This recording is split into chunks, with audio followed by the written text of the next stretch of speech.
All right. Welcome, welcome, welcome. Today, we're talking about the top 10 mistakes leaders make. Mistake number 3. Welcome to our broadcast. Um, I'd love to know where you're watching from. So please, I'm going to allow a couple minutes for you to put your name in the comments, whether you're watching on Facebook, LinkedIn, or on YouTube. Please put your name in the comments as you hop on. I'm going to give a couple minutes for that. So today we're continuing in our series, Top 10 Mistakes Leaders Make. We're going to talk about mistake number 3 today. So if you're coming on, please put your name in the comments. I'll give it a little bit more time.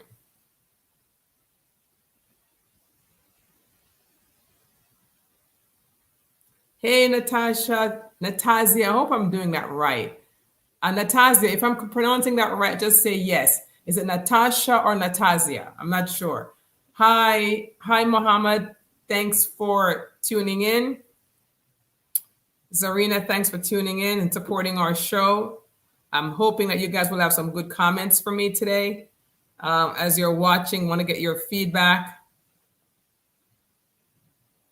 Patrice, thanks for hopping in. Debbie, Lara, Brian, Jasmine, Stefan, Rosie, Maestro, Shannon, Angela.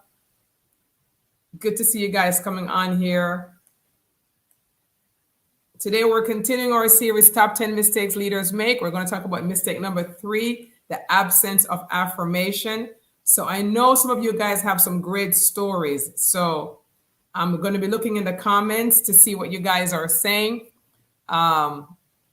Emily, Chicago, great. Emily, good to have you here. Florence from San Diego, Clifton, nice to have you here. Booley, Hoku from Maui. Hi, Hoku. I hope it's nice weather there. I'm expecting a tornado here, they said, or on a tornado watch here in North Carolina, where I'm at, until 1:45 p.m. Eastern. So I have another 10 minutes in the tornado window.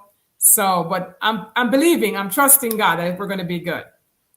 Raquel, you're from North Carolina too. So I'm in Charlotte, and we just got the tornado warning for the next 20 minutes, but hopefully it's going to be okay. Today we're talking about mistake number 3 of the top 10 mistakes leaders make, which is the absence of affirmation. So, all right, so we're going to get started in about 1 more minute. I'll allow for a few more people to hop on, and we're going to get started. Okay, all right, so we have already discussed mistakes number 1 and 2, which number 1 was a top-down attitude. We discussed that a couple of weeks ago, where leaders make the mistake in believing that the top-down attitude works, which we know it does not work, right? It does not work, and especially does not work for today's workforce. And then last week, we spoke about putting paperwork before people work. And so if you've missed those, you can look in the feed below, or we have them on YouTube. So if you've missed show number 1, which is the top-down attitude, and show number 2, which is putting paperwork before people work, you can see them in the feed here, or you can go on our YouTube channel and you can see it. So today we're going to talk about, and I'm hoping my battery does work, we're going to talk about today the absence of affirmation. All right, so I know some of you guys here on the chat, right, on the show today, I know some of you guys have experienced working for an employer, a manager, or a leader, or whatever, who is not an affirming leader. And on these broadcasts, I know we also have leaders and managers. So I want the leaders and managers on this broadcast to really tune in, really, and listen with an open mind, right? Because we're going to try to discuss some tips and strategies as to how you can affirm your people in an authentic way. So many people, right, they don't have an affirming attitude. And my conclusion for that is that they themselves were never affirmed. So they don't know how to give that back to others. But that cannot be an excuse any longer, right? You have to figure out how to get past your personality. Some people are just not people who give compliments. They just don't. It's not in their personality. But as a manager and as a leader, you are responsible for your people. And you have to cut through even your own scripts, right? Of not giving credit, not giving praise. You have to cut through that so that you can really help to build satisfaction among your team. Your team needs to have their emotional batteries charged often.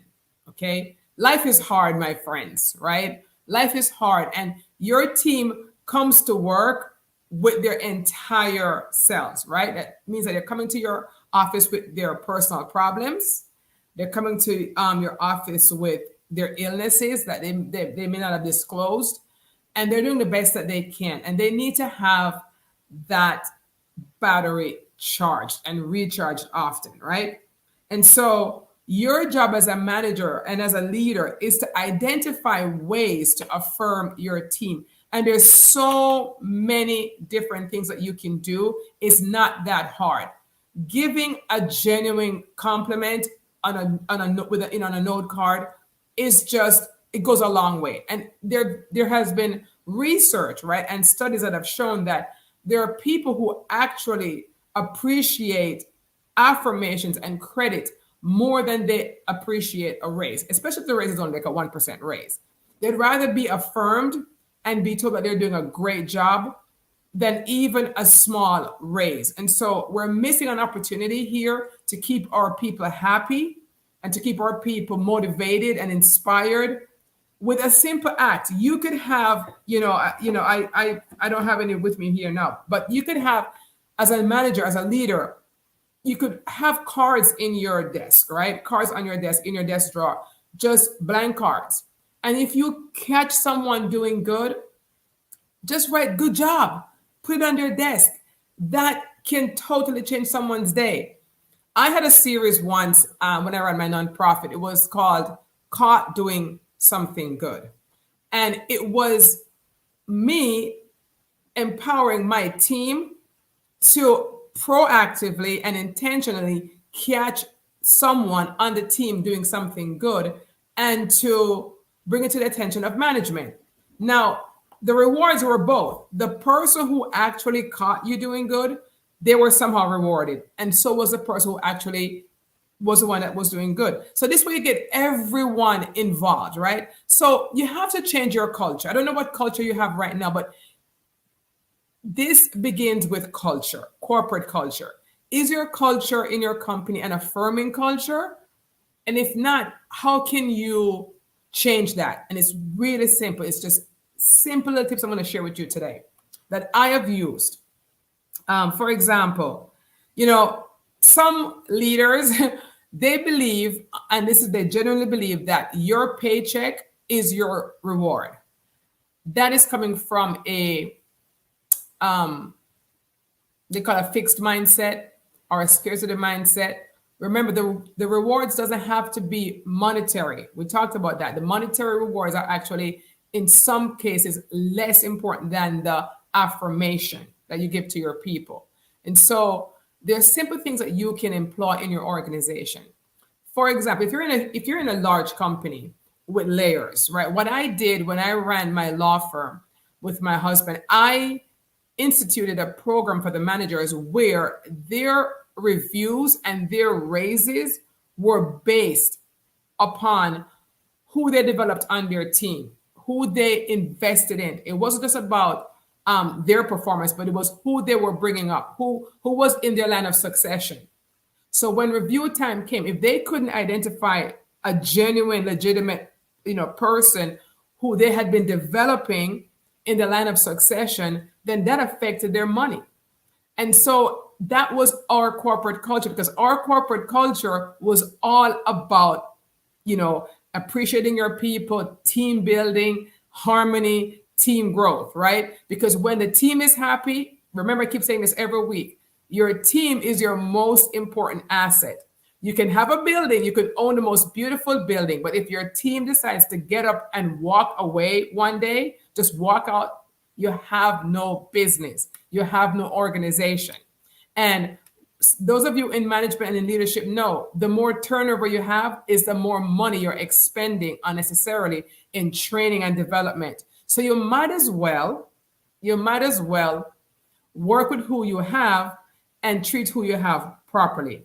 I'd love to. Tori says a simple thank you will go a long way with your team. It does every time, Tori. It does every single time. And that is why I'm speaking to the leaders and the managers on the call today. I'm speaking to you especially because I don't know what your current company culture is, but if you think affirmation is just annoying or affirmation doesn't seem genuine to you or doesn't feel natural to you, you want to change that company culture because today's workforce, we are going through so much more. And a simple thank you, a simple public mention in a staff meeting that, hey, kudos to Jane or kudos to Zarina for doing a great job last month with this particular thing. When you give compliments, by the way, and when you affirm your people, by the way, it has to be genuine and authentic. Don't just say good job, because then if you keep saying good job and there's no good job being done, the other team members will become, disillusioned. And your compliments won't have that much value. But when you can pointedly say, good job for getting that deadline before the deadline date, right? Good job for taking on this really crazy project and not just doing it well, but doing it beyond expectations. That's what people appreciate because they know you are legit, right? I know your encouragement keeps your people going, right? And especially for those companies, you know who you are. If you're not paying top dollar to your people, right, then encouragement keeps them going. And you have to find other ways, right? I have to find other ways to make them feel appreciated. Pamela says, yes, no, check the box. Thank you. Yes, your employees will know. That's right, Pamela. And I know Pamela led a large team. You can't just say, all right, I'm going to be a thank you kind of boss. Let me check this box, as she said. You have to be specific as to what you are thanking for, right? What was the expectation and what was the result? And for those companies who are not paying top dollars, especially for those companies who are in the nonprofit world, you need to be creative. So I ran both a for-profit and a nonprofit organization. So my nonprofit, I had great talent, but they weren't paid very well because in the nonprofit world, a lot of times you're on a grant and it's very specific and it's not a lot of money. So I had to become super creative to allow my employees to feel like they're super special. And they were, because I know that what I was paying them, they could get double in the private sector, right? They were dedicated workers in the nonprofit sector, but they could have gotten much more money in the private sector. So you have to be proactive and think of creative ways, right, to show your people that they care. I typically have, just staff appreciation day, simple things too, like we talk about bringing in breakfast on a Friday for those, even if you're a small company, so your team feel that goodwill. Like I said, mentioned doing something good. Encourage your team members to appreciate and look for the good in each other. That creates a community of giving and compassion and looking for good. Many people, right, look for bad. We get what we're looking for. But when we look for good, we're going to see good, right? And people, if they know that you're looking for good, they're going to want to be good, right? All right, so let me just put some more comments up here. Let's see. Stefan says, people read your life more than even hearing your words. Stefan, explain that some more. They read your life more than hearing your words. Explain that some more, Stefan. Let's see. Someone else here said, Horatio said, people will follow your dream and goals if they are part of it. Absolutely. Absolutely, Horatio, right? If they know they're a part of it. If you as the company owner, the founder, the leader, you have a vision. That's why you started your organization. And you want people to buy into it, right? But they're not going to buy into any kind of dictatorship. right? They're going to buy into community, into shared vision, into shared appreciation. Now, do not, and I repeat this, do not affirm a bad employee.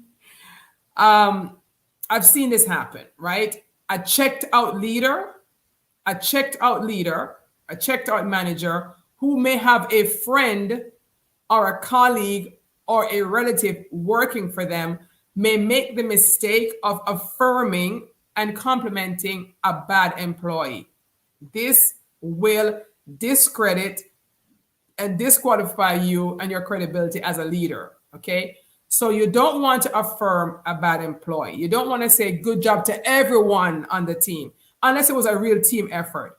But there are always shining stars, right, on your team. And those shining stars, they're shining stars for a reason, because they have gone above and beyond expectations, and they need to be called out. Some examples that I've seen, right? And I know I have a post on the Purpose Center Leadership page that's asking you guys for examples and ideas of how to show appreciation. But one example I saw recently was that an employee, right? And for those of you, again, who are managers, leaders, an employee was away on sick leave for a while. This was a good employee, right? You know, we all know life happens, right? You could go out on maternity leave, you could go out on just a genuine sick leave. And when the employee came back to work, the manager says, you know, he wrote a card and said, look, you were really missed. Because you know what? That employee was really missed. So why keep that information to yourself, right? This is selfish thinking. Are you not thinking? You're not thinking about your people. You have to become people oriented. And that's the reason why that servant leader model is so popular. When the employee returned to work, it takes nothing out of you, managers and leaders, to write a simple card. You were truly missed. If they were truly missed. Now, if it's a bad employee who came back to work, you're not going to say that. But if you had a good star employee who was away and came back, you were truly missed. Do you know what that would do to that employee's psyche, their performance level? I mean, they would probably make up for the time that they were gone, because they feel so appreciated. Appreciation is a valuable currency in your organization. Pamela says you will continue to get the behavior you rewarded. That's right. You know, another saying that I was told years ago by a mentor, Pamela, is that people will rise to the level of expectation that you set for them, right? So if you expect top performance in your organization, you know, from your key people, if you expect top performance, they're going to rise to that level of expectation. Now, if you're constantly banging and bashing and, you know, and putting down your people, you're going to constantly get that same behavior. And so this is why it all falls on leadership, right? It all falls on leadership. Everything rises and falls on leadership, as Maxwell says, right? Always remember that employees take their whole selves to work. I can't say this enough. We take our whole selves to work. We spend more time at work, you know, more of our waking hours at work than we do with our own family. So when we come to work, we're coming with our baggage, but we know that the work is important to keep our family going. And so if we're doing the best that we can and you recognize that, then please affirm it. Affirm it. An easy thing for you managers and leaders to do as well is just a shout out. You know, we tend to have a lot of meetings in companies, way too many meetings, death by meeting. We all hear about death by meetings, right? So we tend to have so many meetings. Well, how about, you know, just allocating 30 seconds in a meeting to shout out a star performer? Do you know that your people will live for that 30 seconds? They will come to the meeting with more expectation, more excitement, more motivation, because they know that someone's going to be shouted out at that meeting and they want it to be them. And if it wasn't them this time, they're going to do their darndest to make it themselves the next time. These are simple, simple strategies that cost you nothing to do, but has a huge return on the other end. We all have heard that, the saying, people leave bad managers, right? They don't leave bad companies. They need bad managers. They leave bad managers. And so we spend so much time in the recruiting process when we need to spend more time in the affirmation process, the people development process, right? If you have a good person, right? When I say a good, a real loyal employee, right? And they may not even be maybe they're not as skilled in an area. Maybe they're not as skilled on Excel as you'd want them to be, or as skilled on PowerPoint as you'd want them to be. But they're truly, a loyal, good soul. They'll, first to arrive, last to leave. Then that is your job as a manager, as a leader, to develop that person. I just want you guys to know too that affirming an employee is not just compliments, it's also investing in their personal development, investing in their growth within your company. Because what you're saying to that employee is this: I value you, right? We value you as an organization. We value you and we want to see you do well. So we are going to send you to this training or to that training, or pay for you to do this, or pay for you to finish your college, or pay for you to start college. That is hugely affirming. And so it's so many different things that you can do. So many things that you can do to keep your employees happy. There are people who may be watching this and may be thinking, good Lord, is it all about the employees? It kind of is. It kind of is, the school of thought where employees have to do what you want, or, they're getting a paycheck, that's the reward. That school of thought went away back in the maybe 80s, maybe in 80s, right? So it is all about the employees. Because, and I'll say it again, if they all decide to get up and walk out one day, you have no business. So you have to be conscientious as a manager, as a leader. And leaders, if you are the leader, the COO, CEO, some C-suite person of a large organization, and there's turnaround of staffing beneath you, in your company. Well, that's happening at the manager level. But guess what? That's your issue. That is your responsibility to figure out what is happening at the manager level. When I realized I was having some, disquieted employees, right? I went straight to the manager level to find out what was going on. And some of you guys will identify with this. There are some managers, as we all know, who feels threatened by smart employees, right? We've all, a lot of us have been through that, right? And it's unfortunate where we may have insecure managers and there's a shining star or a rising star on the team, and that manager feels threatened, which means there'll be no affirmation for that employee, no compliments, and there might even be some sabotage, right? It is the leader's job above to keep an eye on that manager level. This is why when I felt that was happening in my organization, I instituted two things: a 360 review of the managers, which meant that the managers were being reviewed not just by the leader, who they report to, they were being reviewed also by the people who reported them. That really changed the game in my organization, because now your salary, your future is also dependent upon what your team members are saying. So if you're not affirming your team, if you're not developing your team, it's going to directly affect you.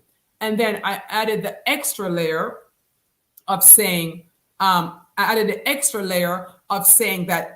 me as the owner, as the leader, as a chief operating officer, when you come to sit in front of me with your review, I want to know, who have you developed? on your team for me to, give you a raise, for me to, promote you any further, because it's all about people development.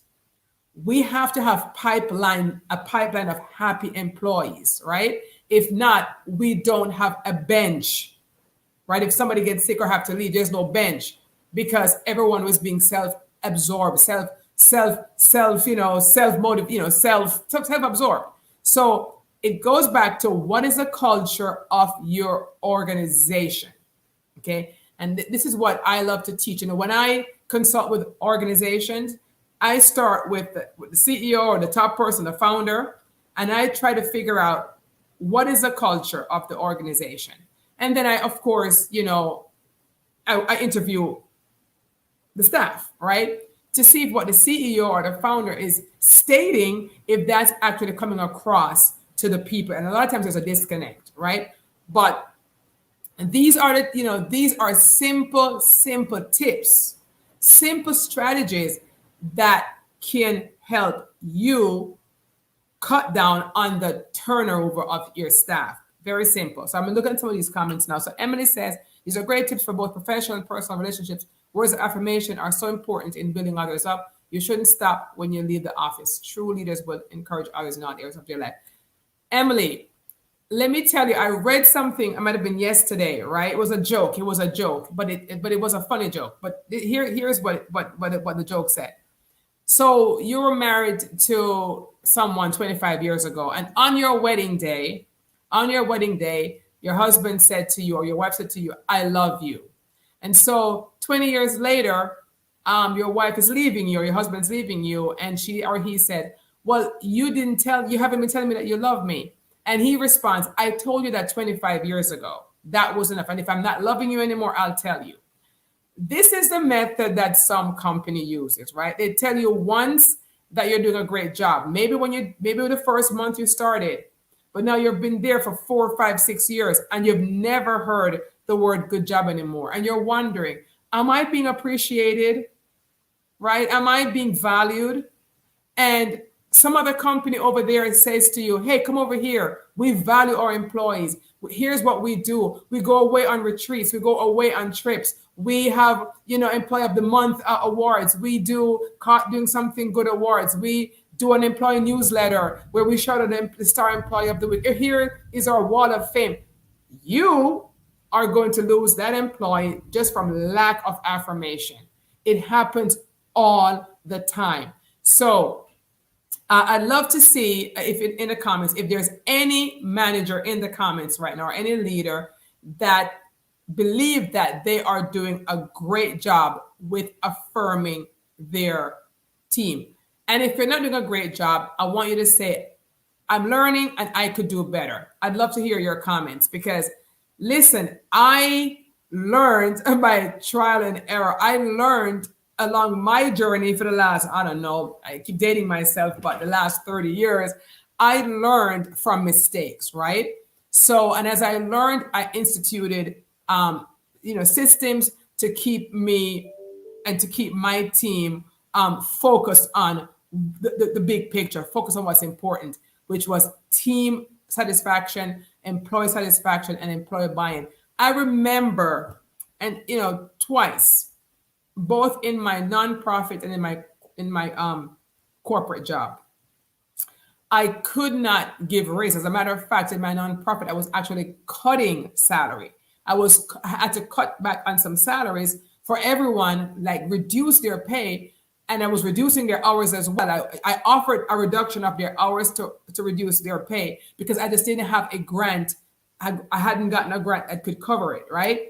And I remember every single employee saying, "No, do not reduce my hours. We want to put on the books that we are paid this amount, and we're going to volunteer our time."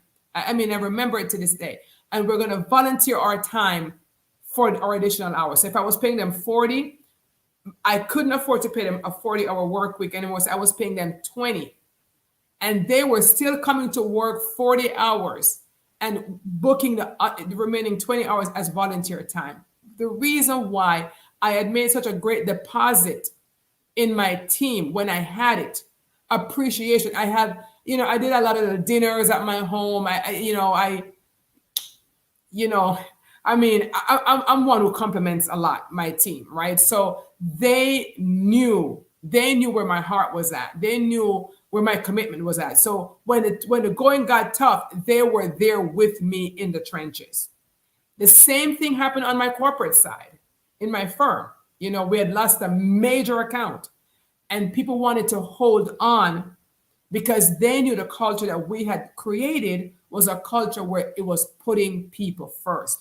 And so, friends, I'm just saying, I'm telling you what I know, what I've experienced, and I'm seeing so many people lose good people with from not doing, neglecting a very simple act of just appreciating your people. All right, so let me see. There's any comments here. Lydia says, we can always do better. The busier we become, the more we should be triggered to demonstrate appreciation and affirmation. Can never be enough, but must be very sincere. Lydia, I'm so appreciative of you being honest, because anyone who rests on their laurels and say, we're doing great, we're the best, you're not growing, okay? Because what worked last year may not be enough for this year. For example, prior to February of last year, we did not have COVID, right? We didn't have this crazy stuff where we had to go home and work remote and had to be more tolerant of kids being on your Zoom calls and kids being in the background making us. We as employers had to expand our way of thinking. We had to expand our tolerance. Employers who couldn't stand giving time off and day off to moms who had to go take care of their kids' needs had to learn now how to work with moms with their kids at home because the entire world had to learn that. And so we're constantly, as employers, as leaders, as managers, have to evolve. So I appreciate Lydia's statement that we can always do better. Okay, we can always do better. Let's see.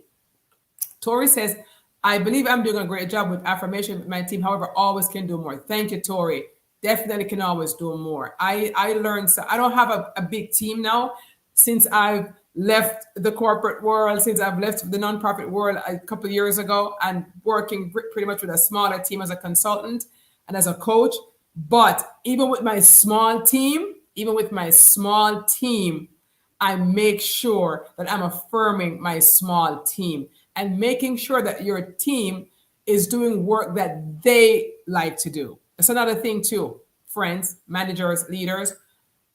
You may have a good employee that's ill-suited for a particular role. Part of your affirmation is having that conversation and saying, hey, I know you are smart, but you're not playing an A game in this role. Is there something else that you believe that you could do better? Is there another role in this organization, even on this small team, that you feel that you're better suited to do?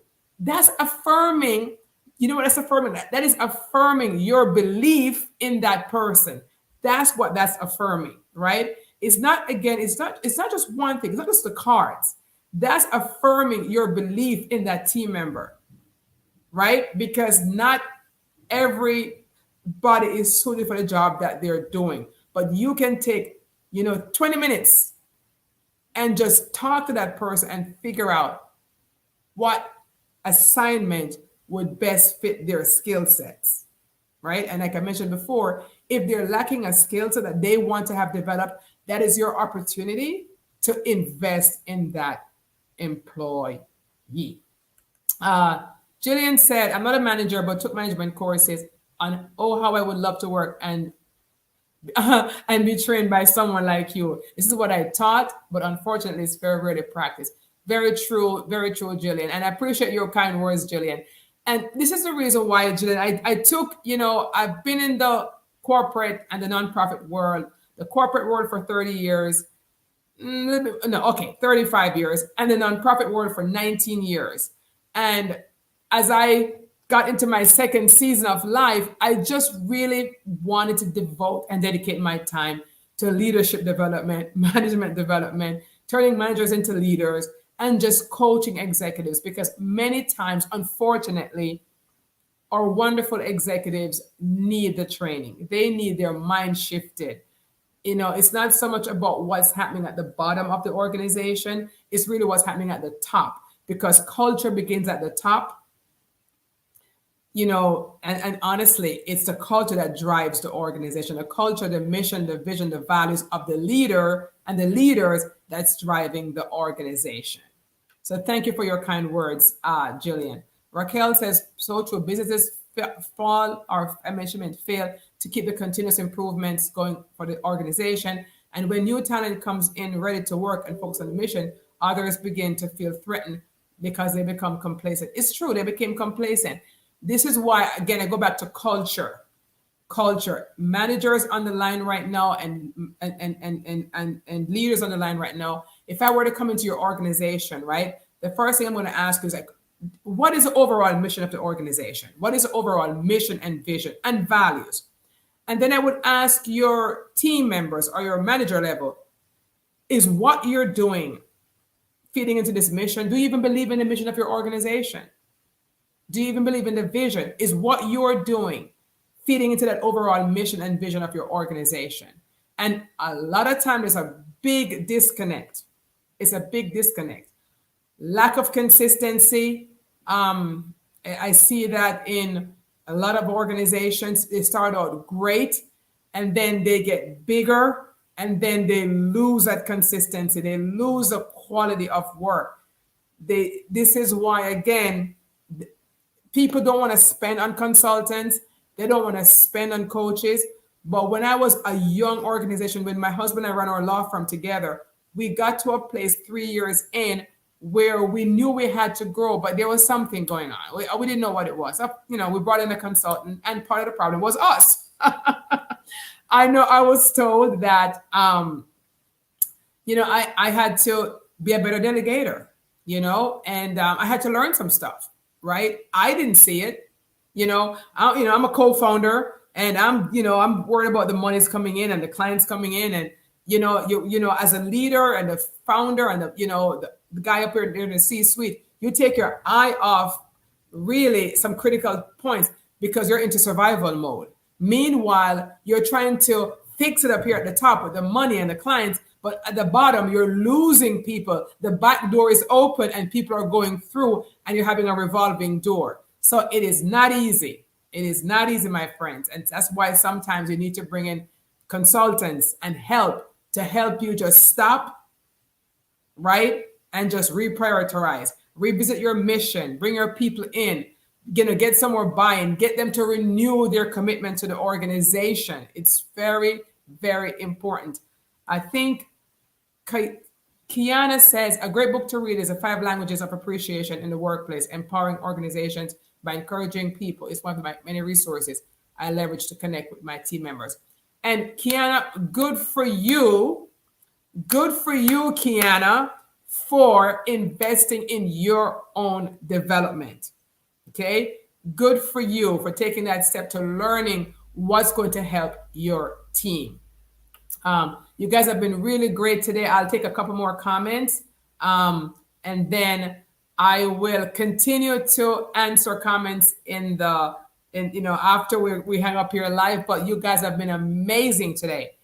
Jiva says, leadership, it's all about taking care of each other. Leaders are responsible to build a culture that inspires everyone to take care of the person next to him.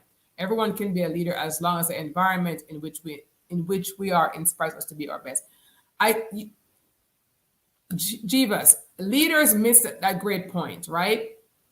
As a leader, you don't have to have all the weight on your shoulders, right? To create, to make your company run. What you have to do is the 5% that you need to do.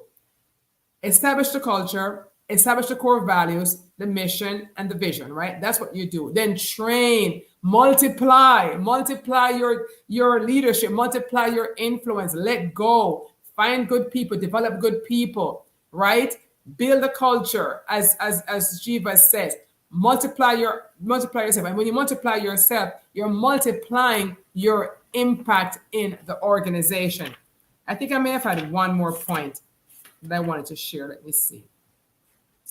What I think, if a leader is okay, and I did make this point earlier, but I did say if a leader is uncomfortable with affirmation, in giving affirmation, it may be a sign that they have never been affirmed themselves, right? And it may be a trigger for you, right? You've never been affirmed. I was never praised. That may be your response. I was never praised for the work I did.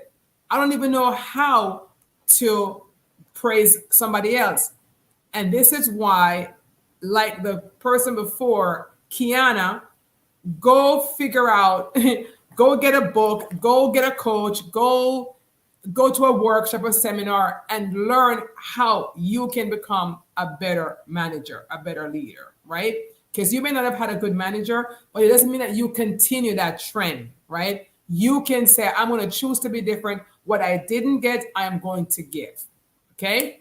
So thank you guys so much. You guys were amazing, amazing, amazing, amazing.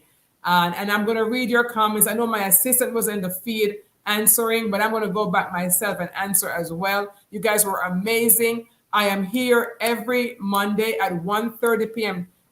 Eastern time. I'm going through the top 10 mistakes leaders make. And the one for next week, some of you might identify, it's going to be called No Room for Mavericks, right?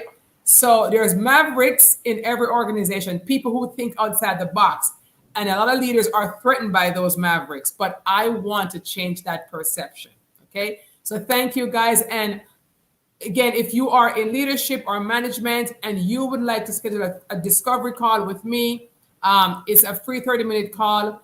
I'm going to put my link in the calendar, and feel free. It's 30 minutes. You can pick my brain. And if you would like me to work with you or work with your organization, with your team, then we can discuss it there. But if for anything else, you have 30 minutes to pick my brains and ask me any questions you want on leadership, management, team, culture, mission, vision is what I do all day long. So thank you so much. And we'll see you guys back here next week live. Take care and God bless.